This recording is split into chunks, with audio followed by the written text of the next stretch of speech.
तर मनाला रुखरुख लागून राहिली असती। पप्पा एक दिवस नक्की परत येतील या आशेवर नेहमी जगत राहिली ती। पण पण ते सुख सुद्धा तिच्या नशिबात फार काळ राहिलं नाही। निदान तिच्या पप्पांचं शेवटचं दर्शन तरी घेता येईल तिला। जरा सुद्धा ओळख नाही माझ्या पोरीच्या डोळ्यात। कधी काळी हे घर म्हणजे सर्वस्व होतं तिचं, आणि आता बघा कशी अनोळखी नजरेने सगळीकडे बघते। बरोबर बोलताय, पण कसं आहे, आम्हाला नाही थांबता येणार जास्त। तिला त्रास होईल नाही तर, म्हणून आम्ही लगेच निघणार आहोत। तुम्ही वाईट वाटून घेऊ नका, मला कळतंय हे घर तिचं आहे, तुम्ही सगळी माणसं तिची आहात, पण बघा ना तिच्याकडे, ती कोणालाच ओळखत नाहीये हो। आणि हे माझ्याच्यानं नाही बघवत आहे। अगदी बरोबर आहे तुमचं, पण तिला फक्त एकदा तिच्या पप्पांच्या फोटोला नमस्कार करू दे, मग तुम्ही निघालात तरी चालेल। धैर्यराव, तुम्ही आणि सावी मधुसूदनच्या फोटोला नमस्कार करून घ्या। तुम्ही नमस्कार केल्याशिवाय माझ्या मधुसूदनच्या आत्म्याला शांती लाभणार नाही।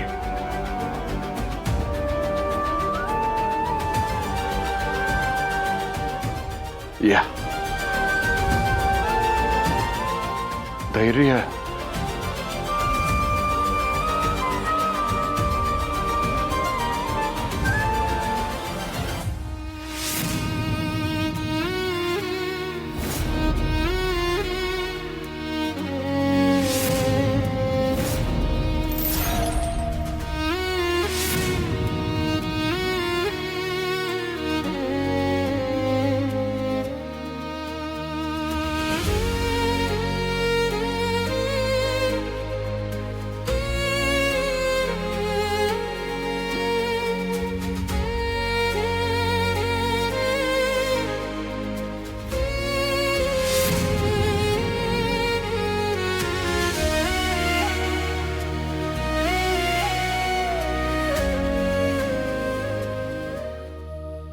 मला माहिती आहे पप्पा, तुम्हाला सावीची खूप काळजी वाटत असणार, पण मी कधीच तुम्हाला दिलेलं वचन मोडणार नाही। नेहमी ठामपणे तिच्या पाठीशी उभा असेल, आणि लवकरच तिला या फेज मधून बाहेर काढेन। लवकरच आपली सावी परत पूर्वीसारखी झालेली असेल।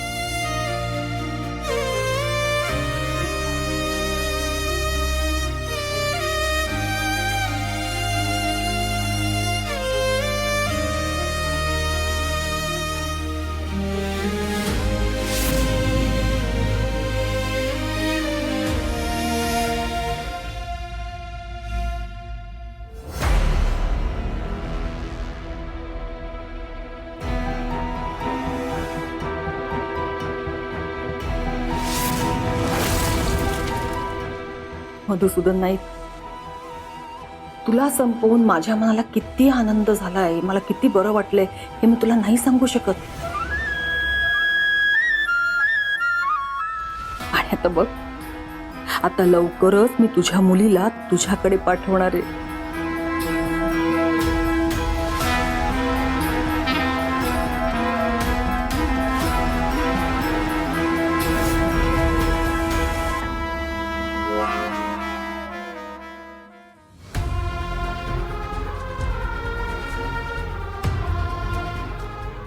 सावे, बाळा लाडू खातेस ना?